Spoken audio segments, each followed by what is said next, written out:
Yo, guys, what is up? And welcome back to another episode of the Game Sees Clay podcast. It's your boy Gautam. Solo pod today after a disappointing game six last night at Chase Center. Obviously, quick turnaround to game seven, so we can really find a time to get to all three of us to hop on an episode. But figured I'd jump on here, give you my thoughts on last night's just brutal loss. And just extremely disappointing. One of the worst this season, if not the worst. Closeout game six opportunity. Warriors took all the momentum in game five by stealing that game in Sacramento. And it felt like just coming into the game that it was taking care of business. We've seen this team close out at home, three times last year, gotten used to it over the course of this dynasty. But so just to see that level of effort, just the lack of motivation, intensity, just urgency that they showed last night was just a microcosm of the entire season. And it is what it is. They have an opportunity again to go back to Sacramento and steal game seven, but just an absolute gut punch of a loss. I can't remember ever being more disappointed after a playoff game, a playoff loss. I think they showed the graphic. It was the 16 game five, it was 19 game three, and last night against the Kings, the most or the biggest deficit or losses at home. And obviously the Warriors have lost those other two series, but last night was different. In 16, you had Draymond out and you were up 3-1. 19, it was kind of everybody was out. Clay was out that game three. KD was out, and Steph had a heroic performance. Just didn't really have enough to match those Raptors. But yesterday you're coming off three straight wins against the Kings team who you just stolen momentum from. You won game five on their home floor, opportunity to close it out, full squad, and just they weren't ready to play. And just the lack of effort is something that you never get used to see, especially from a team led by Steph, Clay, and Draymond. But it's something we've seen all year. And last night, this series has really been a microcosm of the season, which for better or worse is you are where you're at. So you got a game seven, gotta have it. Obviously, there's win or go home, and let's just get into kind of what went wrong last night. I'm going to start with the coaching staff. I think Steve Kerr got extremely outcoached yesterday by Mike Brown. And it's annoying to keep hearing Steve Kerr in these post-game pressers to say, he got outcoached. He didn't have the team ready to play, whatever it is. And you heard that again yesterday. But just the combinations of no Steph, no Wiggins on the court at the same time when Monk and Fox are going off. I think for me, the biggest turning point of the game was 78-73. No Steph minutes. You didn't have Wiggins out, and Monk and Fox hit those 2 threes to put the Kings up 11. And after that, they kind of just didn't look back. Warriors were playing pretty much down by double digits the whole time. Jordan Poole, just the worst possible game. I think we've seen him having a Warriors uniform. There's this video circulating around Twitter right now of him walking to the bench and Draymond trying to come up to him and give him some advice, whatever it is that they're trying to say in the heat of battle, and he kind of just pushes him off and goes to the bench, and Steph comes up to him and gives him some words. And look, Jordan Poole he's been a guy that we've come to rely on. And if he's going 2 for 10, Andrew Wiggins just having a tough offensive game, looking gassed. Steph Curry looking passive to start the game. Just the lack of urgency, man. I can't explain it. There's nothing you can pinpoint to why this team is not motivated to come out on a nightly basis. I've given them a pass in the regular season, I think, and rightfully so. I think they've earned a level of arrogance to, at least in the regular season, come out and kind of just go through the motions. And it's a long season. You got 82 games, and the goal is just make it to the playoffs, and they did that. But they've lost 3 games now in this series where it just felt like it's been unserious efforts from a lot of the players, just the players in general, the coaches just saying they've been outcoached. And it's game 6 of a closeout game at home. You have 0 excuses not to get up for that game. And credit to Sacramento. I think Sacramento, a lot of us believe, myself included, I think we believe that the Warriors are just coming and take care of business. I think the Warriors believe that they were just coming and take care of business. And the Warriors earned a game six closeout game at home, and the Kings fought back and punched them right in the mouth to take care of business and earn a game seven at home to take the series and take it to the defending champs. And so massive credit to De'Aaron Fox and Malik Monk. I think the turning point was Sabonis in foul trouble, and that ended up actually helping the Kings. I think with the Kings being able to go five out with Trey Lyles at the five and four shooters, and Lyles being a shooter as well. The Warriors just didn't have the right combinations for that. I think they played a little bit too much Looney. Draymond should have been, obviously was in foul trouble a little bit, but you gotta be able to match what Sacramento's bringing to the table from an offensive standpoint. They're quick. They're a young team, man. They're gonna be able to run. They're looking to run, push the pace. Just so many just layups off of made baskets, just open. And those are all effort things. Getting out rebounded, it's all an effort thing. Just very very disappointed in the organization, man. Like you had the fans come out to a 5 p.m. game on a Friday, made sure get off work early, made a whole deal about making sure fans were in the seats, and to put up that kind of a dud of a performance.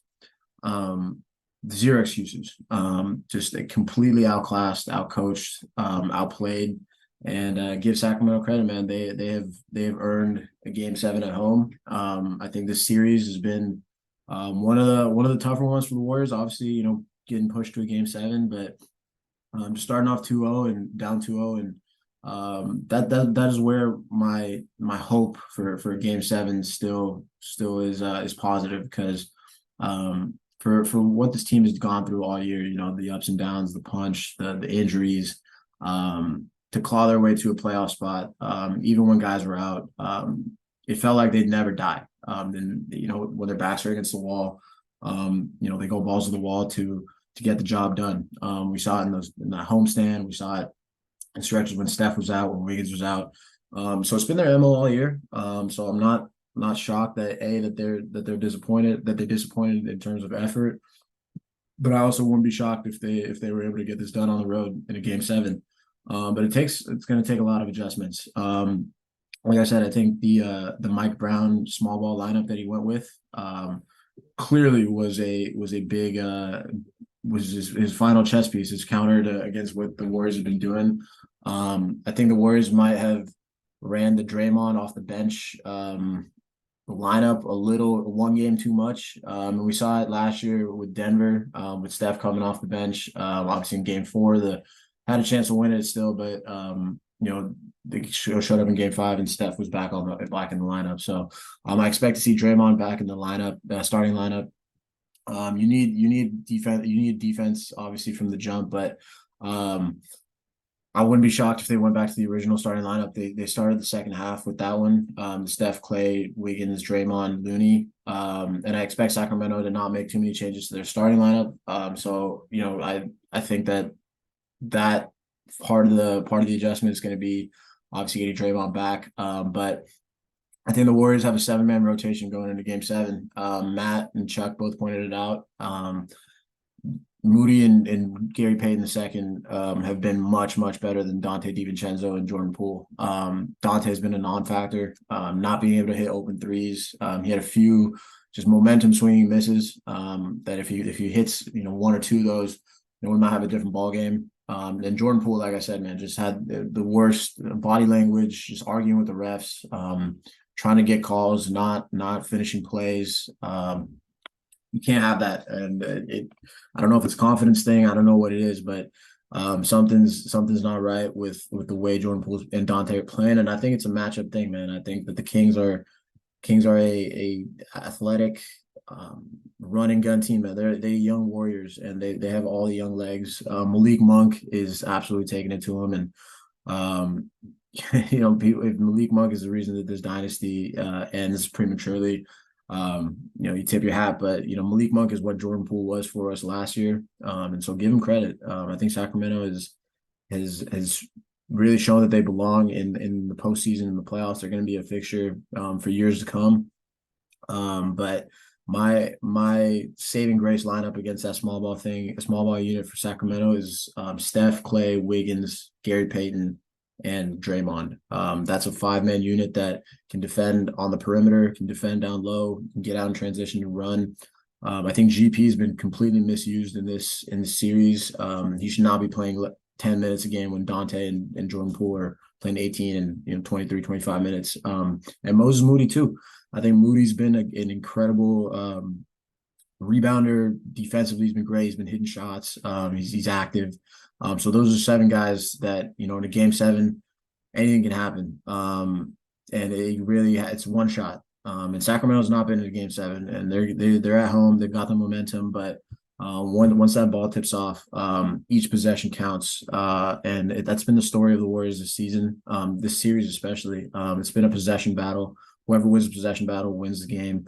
If the Warriors don't shoot themselves in the foot with the turnovers, Sacramento actually had more turnovers last game. I think it was 19-18, but they were able to score, I think, 23 points off the Warriors' 18 turnovers.